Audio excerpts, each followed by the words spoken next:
Niregaluhan naman ng Engineer Alessandro at ng kanyang pamilya si Rio ng telescope. Hindi ako makapaniwala.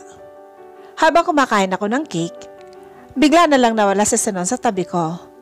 At muntik na akong mapasigaw ng biglang namatay ang ilaw. It was around 8 p.m. already. Takot ako sa dilim, but I learned to cure it myself by embracing it and fighting my fear. Kung tutusin, mag-isa kong tinaguyod si Rio sa isla. Sa isip ko noon, walang puwang sa puso ko ang kahinaan. Kaya tinatak ko talaga sa isip ko na hindi dapat ako maging mahina dahil kailangan ako ng anak ko. Kaya ngayon ay malakas na ang loob ko sa kahit na anong pagsubok, maski sa dilim. Ilang minuto pa ay nagliwanag ang stage. Zenon was on the spotlight. Madilim ang buong paligid at tanging si Zenon lang ang naiilawan. He was already holding the mic. Anong ginagawa niya? Ngumiti ito bago nagsalita. Hi everyone, I'm sorry for the sudden interruption, but I just to take this chance to tell my wife that I love her. She's one of the most important person in my life. Habang pinapakinggan si Zenon, hindi ko mapigilang hindi mapaluha. Natouch ako, sobra. Napako ang tingin niya sa akin. Now the spotlight was on mine as well. Dalawa ng ilaw na kapwa nakatapat sa aming dalawa. My gorgeous wife, Oceana, may I request you to come over here with me? He asked. I pursed my lips and nodded slowly. He smiled and walked towards me. Inalalayan niya ako papunta sa stage. Wala akong idea sa gusto niyang mangyari. Oceana, noong nawala ka, nawala na rin ako. Doon ko napagtanto na kulang ang buhay ko kung wala ka. I was never happy that time. Walang araw na hindi kita hinahanap. But now that you're here, I don't want to lose you again. May kinuha si Zenon sa kanyang bulsa. Napatakip ako sa aking bibig na makita ang kulay pula na jewelry box. Hindi ko na maintindihan ang nararamdaman ko. Binuksan niya ito. Napanganga ako nang makita ko ang laman. I saw an ocean wave ring with a blue diamond on it. It's literally sparkling. Napanganga ang lahat katulad ko nang makita ang singsing. Zenon's friend even cheered on him. Oceana Reyes Evangelista, I want to ask you a formal wedding this time. Pakasalan mo ako. It's not a question but I am demanding you to marry me. Again. Even up to this moment, he's still bossy. He's like he's using the power of an attorney. Yung tipong wala akong choice, kundi sagutin siya ng oo. Without any hesitation, I nodded and said, yes. Ano pa bang hinihintay ko? Masaya ako sa kanya. Kontento na ako sa kanya at sa pamilya namin. I am always willing to marry him again. It's true this time. While wandering at the deepness of the sea, I found him, my attorney. Napakasaya namin nung gabing yon. Especially ako at si Zenon, kasama ng mga pamilya namin. Nag-uumapaw ang kaligayahan sa mga mukha namin. Sa wakas, totoong ikakasal na kami. Ang plano ni Zenon sa susunod na buwan, kasalan na agad.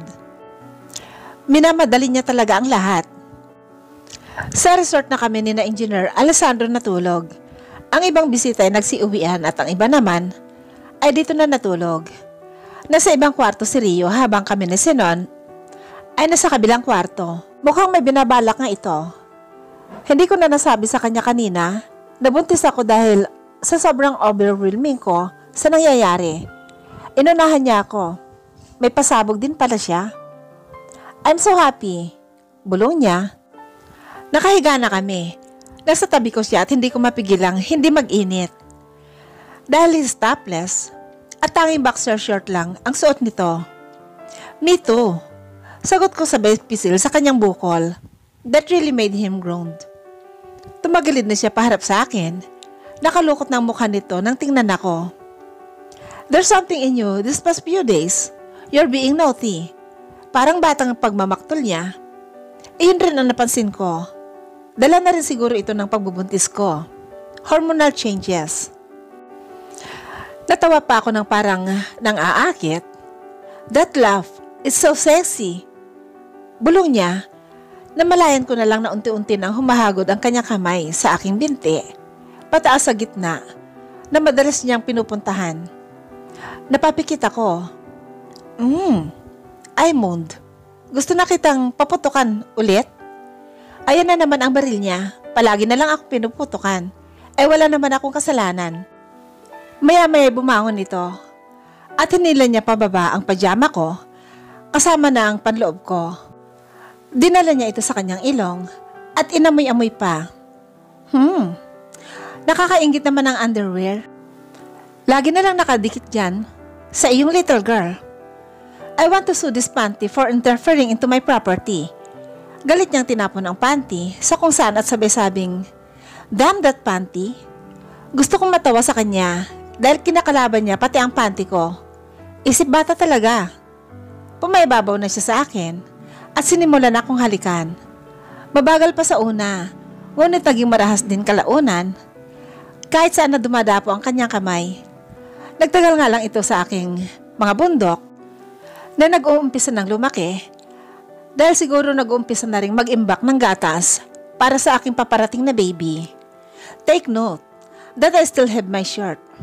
Pang-ibaba lang ang tinanggal niya kanina. Tumigil ang halik niya at nalukot ang mukha. Naramdaman niya kasing may tela pa sa dibdib ko. At hindi niya madama ng maayos ang nasa loob nun. Damn these clothes. Why didn't I take it off earlier? Damn it. Inis na sabi niya.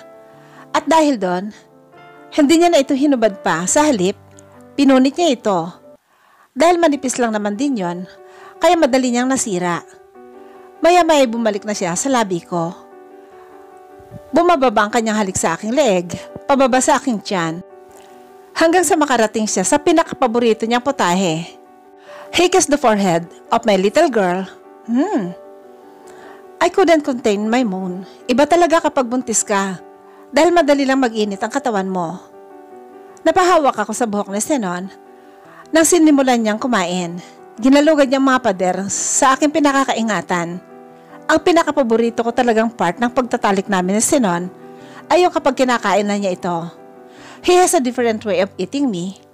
He would rub his finger into my sensitive bud in a slow manner that really put me in an anticipating situation. Kapag nagiging malikot na ako, ay sisimulan na niyang kainin. Naramdaman ko pa ang parang paghigop niya ng sabaw na lalong nagpanginig sa katawan ko. Nagpabaling-baling na ang ulo ko sa ginagawa niya para akong nalulunod. Napasabunot na ako sa ulo niya. Nagsisigaw na ako sa ginagawa niya. He's making me crazy. At habang kumakain siya, ginagamit pa niya ang kanyang daliri. Napapasigaw na ako sa pangalan niya.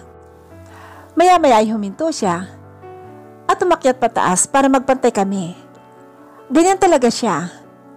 Hindi siya tumitigil sa pagkain hanggang hindi niya ako napapasigaw. He kissed me and moved away afterwards. Nalasahan ko pa ang sabaw na galing sa akin mula sa kanyang bibig. Namumungay ang mata ko habang tinitingnan si Zenon ng nakangiti. Para ka talagang si Charon. Ang ingay mo kapag kinakain. Oh, that really made me speechless. We made a lot of touch and kisses until he finally pulled up his boxer short at lumabas ang kanyang pinakakaingatan.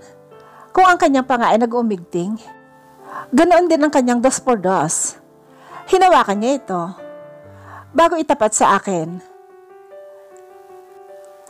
Idinidikit-dikit pa niya ito na lalong nagpataranta sa sistema ko. Sabay pa halos kaming napapaungol.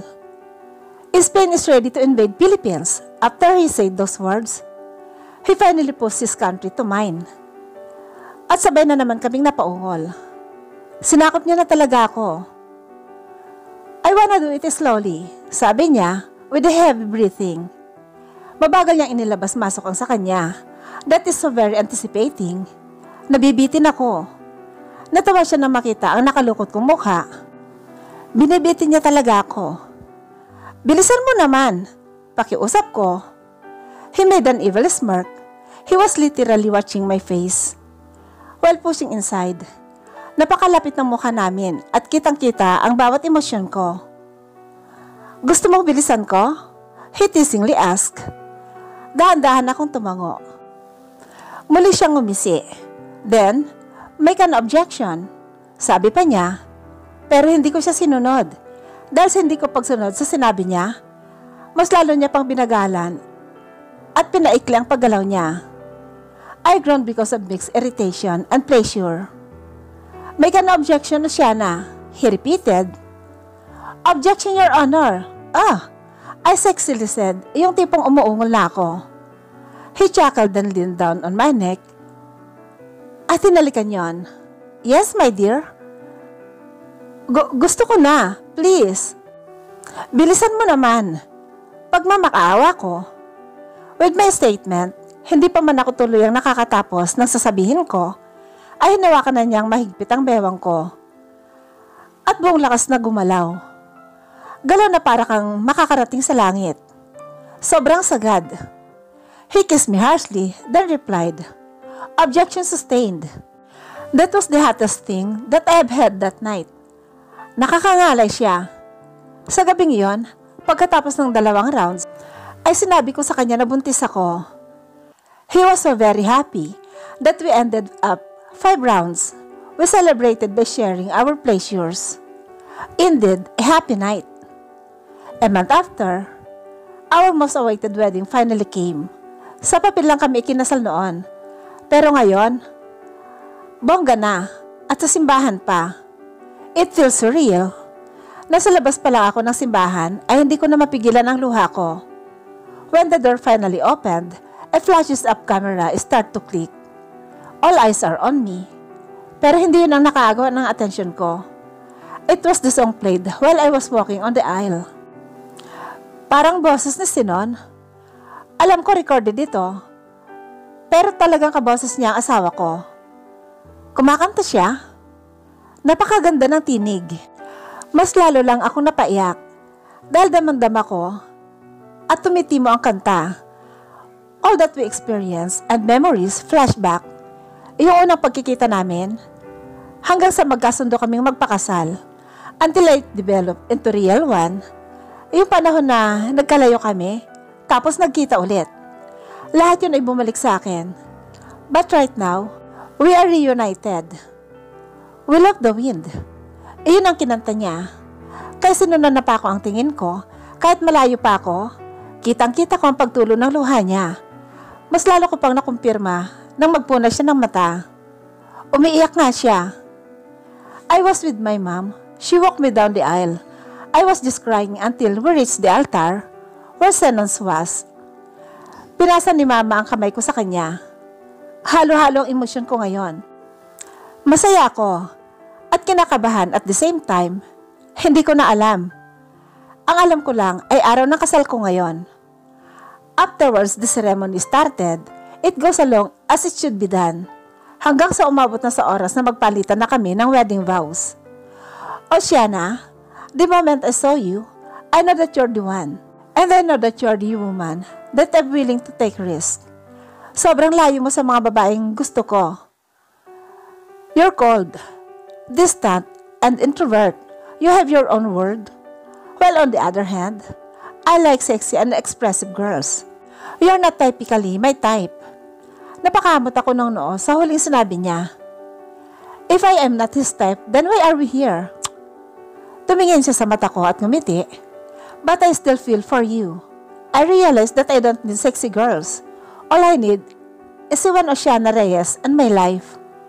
Naiyak na naman ako sa sinabi niya. Ngayon ay alam ko na kung bakit umiiyak ang babae kapag ikinakasal. Dahil nakakaiyak naman talaga. I vow to love you forever until the day of my death. I will always be your fan, companion, a husband, comforter, and your shield. Mahal na mahal kita. Even if I die now, I will still love you. Even way before, I fell for him first, but he just fell harder. I feel his sincerity and love. Mahal na mahal ko sa Sinon. Kahit nagkalayo man kami, at kahit nung inakala kong sinaktan niya ako, hindi pa rin nawala ang pagmamahal ko sa kanya. He was my first and my last. Just like our wedding song, it is the will of the wind to make us collide again. It is the will of the wind to sail my boat towards his port. Pagkatapos ng kasal namin, papalabas na kami ng simbahan. Sobrang saya namin. Kita ko ang ngiti sa mukha ni Zenon. Pero mukhang may masakit sa kanya. Nakita ko na lang na lumuwag ang pagkakahawak niya sa kamay ko at napahawak siya sa dibdib niya. Nagkagulo ang lahat nang humandusay si Zenon sa sahig. Your husband is dead. Oceana's points of view. Napabalikwas ako ng bangon habang hinihingal pa. May namumuuring pawis sa noo ko. Hindi ko may paliwanag ang takot na nararamdaman ko. Nang tingnan ko ang katabi ko sa kama, nahimasmasan ako nang makita si Zenon na mahimbing na natutulog. Hi, that was a horrible dream. Napakasamang panaginip. Bumalik ako sa pagkakahiga at isinubsob ang sarili ko kay Zenon. Bahagya siyang kumilos at hinila ako papalapit sa kanya at saka ako niyakap ng mahigpit. Heaven! Tama, panaginip lang yon. Hindi mawawala si Zenon sa akin. Nandito kami ngayon, celebrating our honeymoon in the island where we first met and shared our souls intimately.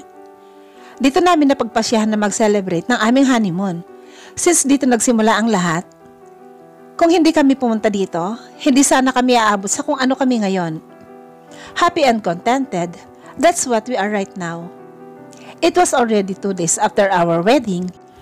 Sinasamantala namin ang pagkakataong kami lang dalawa. Si Rio ay nasa pangangalaga ng kanyang mga lola. Kaya ngayon, kami na muna ni Zenon. May maliit na umbok na sa tiyan ko, pero hindi hadlang yon. Para hindi namin ma-enjoy ni Zenon ang isa't isa. We were making love with care, passionately, satisfying, and pleasurable. Pakiramdam ko lumuluwang na yata ako dahil sa ginagawa ni Zenon.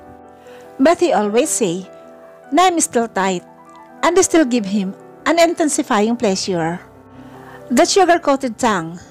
Love, let's get up, sabi ko. He just moaned and groaned. Later. Let's cuddle a minute. Sabi niya, sa baritonong boses. Gusto ko na lang matawa dahil kapwa kami namamaos. Ikaw ba naman magdamag umungol? Tingnan lang natin kung hindi ka namamaos. Nang sumapit ang hapon, napagpasyahan namin ni Zenon na pumunta sa dagat at maligo. I wore my nude bathing suit. Of course, hindi mawawalang pagiging manyak ni Zenon. Nakatingin lang kami sa mapayapang dagat. Habang nasa likod ko siya, he was hugging me behind my back while looking at the ocean. I could feel his hand being touchy. Kahit saan na lang ito humahagod. Tumataas sa dibdib ko hanggang sa umaabot sa aking pang-ibaba. Nararamdaman ko na naman ang bukol niya sa may likuran ko. Nakaswimming trunk lang siya. Zenon, tawag ko sa kanya. I want you. Diretsa ang sabi nito. Alam ko kung anong gusto niya. We just finished around this afternoon. At ngayon, humihingi na naman siya ng isa pa. I salute his endurance. Walang kapaguran. Talaga itong lalaking ito. Nangahap din na yung bukana ko. Hindi na ba makakapaghintay yan? Our cabin is still far from here. Sabi ko naman. Inikot niya ako paharap sa kanya. Pagkatapos ay biglang dinakma ang aking kabibi na siyang nagpasinghap sa akin. Tingnan mo nga oh. Galit na galit ng pototoy ko. Hindi ko na ito mapipigilan pa. Anito, na parang namimilipit sa sakit. Natatawa ako sa itsura niya, na pulang-pula. Anong gagawin ko dyan? Panunodyo ko sa kanya. Gawin natin ito dito, ako ang bahala. Sabi niya saka ako hinila. Inihiga niya ako sa likod ng malaking bato. Alam ko na kung anong iniisip niya. Kahit na anong gawin namin dito, wala namang makakakita sa amin dahil pribado ito. Now, Ben baby, he demanded. I look at him unbelievably and he seemed to notice it. This man is just so horny. Nagiinit na rin ako dahil sa kanyang mga ginagawa. Mararanasan ko na ba ang sinasabi nilang outdoor making love? Goodness! He went closer to me and caressed my face. He kissed me later on a slow yet passionate kiss. Pero kalaunan ay naging marahas ito. Nalulunod na rin ako sa mga halik niyang nakakahilo. Our tongues were battling. Nagpapalitan na nga kami ng laway. Napaungol ako ng mahina. Nang abutin niya ang aking papaya. I don't know but I'm excited. Ipinagdiinan niya si Junjun sa aking little girl na nababalutan pa ng tela. Para nitong bakal sa sobrang tigas. Napapapikit na lang ako sa sobrang sayang aking nararamdaman. And afterwards, we broke the foreplay then go with the main action. Pinatalikod niya ako at ibinaba ang aking pang-ibabang suot. Literal na nakahawak ako sa malaking bato para doon kumuha ng lakas. I know, he wanted to do a dog-style position in the ocean. Trust me, Oceana. Outdoor making love is fun. Hinihingal niyang sabi. Sige, gawin natin ito, attorney. Sabi ko na parang nang aakit. Hinawakan niya ang maliit na ako at gumalaw siya na parang nagigitara bago siya pumasok. Napaungol kaming pareho nang maramdaman namin ang isa't isa. Napamura siya ng mahina while he was entering me. Fast.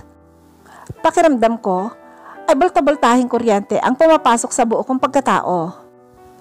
Kahit na medyo nag-aalinlangan ako, kinakabahan ako at na-excite at the same time. Kinakabahan ako dahil baka may makikita sa amin. Alam ko namang pribado ang isla na ito. But the anticipation was still there. The ocean was peaceful. Kami lang yatang nagiging wild dito at hindi ang alon. Panay ang tukod ko sa bato para balansehin ang sarili ko. I was too naive back then and I didn't imagine myself doing things like this. Wild? Kalaunan ay sabay kaming nakarating sa sukdulan. Nakahiga kaming pareho at kapwa hubad. We were just looking at the ceiling while feeling each other's heat under the soft comforter. We were inside the cabin, but we can still hear the sound of the waves splashing. Katatapos lang namin gumawa ng apoy gamit ang aming mga katawan. Maya-maya ay tumayo na kami pareho para mag-almusal. Sobrang hapdi na ng aking private part dahil lagi kaming nagme-make love na senon. Lalo pat malamig ang klima dito sa isla, kaya hindi maiwasan na hindi kami magpainit. Habang nagpipinta ako, panay ang halik sa akin ni Sinon. Pinapatakan niya ng mumunting halik ang aking balikat at leeg. Alam ko na naman kung anong gusto niya. Panay ang pang-istorbo niya sa akin. Hindi ako makapag-concentrate sa ipinipinta ko dahil sa pangungulit niya. I was just a small gesture but it hits me differently. I would go wild when it's like that. Given na siguro kapag buntis. Mabilis ang arousal. Sinon, may ginagawa ako. Sabi ko at pilit siyang iwinawaksi. His vibration caused by his jackal shrieks into my veins. What? I wasn't doing anything. He denied teasing me. Umaandar na naman yung pagkamanyak mo. Bakit? Namamanyak ka ba? Pangaasar pa nito. Nilingon ko siya habang nakakunot ang noo. Titigil ka o pipintahan kita? Pagbabanta ko. Akala ko ititigil siya ngunit ngumisi lang ito at nanghahamon akong tiningnan. May bakas pa ng pagnanasa sa mga mata niya. I would choose the latter. Paint me, my baby, he sexily said. Napasinghap ako. Hinahamon talaga nitong kumag na to. Napakasutil talaga. Well, if that's what he wanted, then I will give it to him. Akala niya siguro atrasan ko siya. He will be under my spell. Tumayo ako at ganun na rin siya. I am quite serious right now. Hubad! Maotoridad kong utos. Nanlaki ang mata ni Sinon sa sinabi ko. Puno ng kaseryosohan ang boses ko. Ang hindi ko talaga gusto ay yung iniistorbo ako habang nagpipinta. Art is my life. Sinon awkwardly laughed. Hey, chill! Sabi ko hubad. At dahil sa sinabi ko, agad siyang tumalima. Napangisi ako dahil madali siyang sumunod sa aking mga utos. Now, sit on the chair. I am planning to dominate him this afternoon. He's under my spell right now. Sinimulan niya to kaya tatapusin ko. Umupo naman siya sa upuan na gawa sa kahoy. Pero hindi basta-basta upuan nito. Makapal at may disenyo. $500,000 ang price nun sa pagkakaalam ko dahil napanalunan ito ni Sinon sa isang auction. He's completely naked in front of me. Kita ko ang naghumindig niyang si Putotoy. Hindi ko nga alam kung paano yun napasok sa akin eh. Ang laki pa naman nun. I'm quite stretchable, I guess. Don't make a move until I say so. Let me do my work. Kinuha ko ang aking night mask at itinakip sa mata na Sinon. He was completely blindfolded. Baby, ano to? Nagtataka niyang tanong. Itinapat ko ang aking hintuturo sa bibig niya para patahimikin siya. Hindi pa ako kontento. Sa blindfold lang. Kinuha ko ang isang manipis na tela na ginawa yung pantali. Inilagay ko ang kamay ni Sinon sa magkabilang hawakan ng upuan at itinali siya doon. It seemed like I hostage him. Baby, what are you doing? May kaba na sa boses nito. Don't worry, you're gonna like it. Mahihirapan ka rin naman ng konti. Pero konti lang naman yon. Maya-maya ay kinuha ko na ang paintbrush ko. Pinadaan ko ang kanyang katawan ng aking paintbrush na nagpaigtad sa kanya. Nakakakiliti naman talaga ito dahil pinaglandas ko ito sa kanyang tenga, pababa sa leeg, sa dibdib, hanggang sa umabot sa dulo ng kanyang putotoy. His hands were like doing close-open challenge. Lumalabas pa ang ugat sa kanyang mga kamay at braso, habang ang kanyang dibdib ay nagtataas baba. Kumakawala rin ang kanyang mga impit na ungol at mura sa aking ginagawa. Binasa ko ang paintbrush at kinulayan ng pula. I painted on his abdomen. Nakakandong ako sa kanyang paharap habang hubad na rin ako. He was moaning, begging me to enter but I said no. At sa halip, ay dahan-dahan akong gumagalaw na parang nagra-rocking chair habang hubad din ako. That made the attorney shiver. Baby, let me in. Babe, huwag mo naman gawin ito sa akin. Pagmamakaawa niya, pulang-pula ng kanyang mukha dahil sa pagpapahirap ko sa kanya. I am the painter this time and I am planning to use this body as my canvas to make another artwork. An artwork out of pleasure. We should do it often, baby. It's kinda good. Mabibigat kong ani habang hinahagod ang akin sa kanya. Baby, please. Malapit na ako, sabi niya. Then, go ahead. No one's stopping you. Akala ko'y nagbibiro lang siya, ngunit laking gulat ko na lang na maramdaman kong sumabog na siya. Sabukan ako. Dinig na dinig ko ang kakaibang tunog na nanggagaling sa pagitan naming dalawa. At lalo pang naging sleepy rito dahil sa pag-indayog ko sa ibabaw niya. Oops! The attorney didn't hold it anymore. Sumabog na agad siya. Pangaasar ko pa. Umiigting ang panga niya at tila napikon sa sinabi ko. Humanda ka sa akin, Oceana. Sa oras na makawala ako dito, papasukan kita hanggang sa magbakaawa ka na. Banta nito, ngunit tinawanan ko lang siya at saka umalis sa ibabaw niya. Bumalik na ako sa pagpipinta, habang hubad pa rin. Naisipan kong ipinta sa Sinon habang nakagapos at walang saplot sa katawan. Kitang-kita nito ang putotoy niya na makintab pa. Napapalibutan ito ng juices at gumagalaw pa ito. I was just watching him habang panay ang pagmumura niya. Oceana, you're making me mad. What's up, wife? You'll be out of sperm later. Sabi nito, he's using his threatening voice. Natawa ko ng mahina. Stop moving. Ipinipinta kita eh. Mamaya ka talaga sa akin, babae ka. Mura nito. Wala siyang tigil sa pagsasalita. Ngunit tinatawanan ko lang siya. Hanggang sa oras na para iligpit ko na ang gamit ko. Nakatalikod ako pero nakaupo pa rin. Suddenly, may naramdaman akong may anino na tumabon sa akin. At pagharap ko, ay nanlaking mata ko nang tumabot sa akin ang nakatayong putotoy ni Sinon. Itinaas ko ang tingin ko at nakita ko na lang ang ngisi niya habang may nag-aapoy na mata. Paano siya nakawala? My turn, baby. Sa araw na yon, hindi ako tinigilan ni Sinon. Talagang sinunod niya ang sinabi niyang hindi niya ako titigilan hanggang sa magmakaawa ko. I was moaning loudly that night. That night was as wild as the ocean's slamming waves.